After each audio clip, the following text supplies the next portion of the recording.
ସେଟାକୁ ପିଆଜ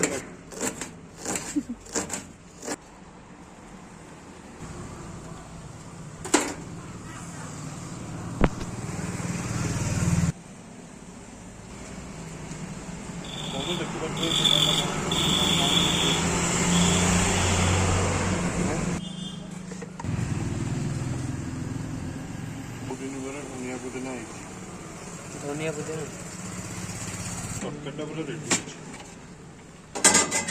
ବାଲ ଜହ ପୁରା ଇଏ ପୁରା ସ୍ପେଶାଲ ତରକାରୀ। ଓ କମ୍ପ୍ଲେନ୍ ତମେ ଏଇ ତରକାରୀ ପଇସା ପାଉନି। ମୁନା ସାର୍ ଗାଞ୍ଜଣ ପରେ ତରକାରୀ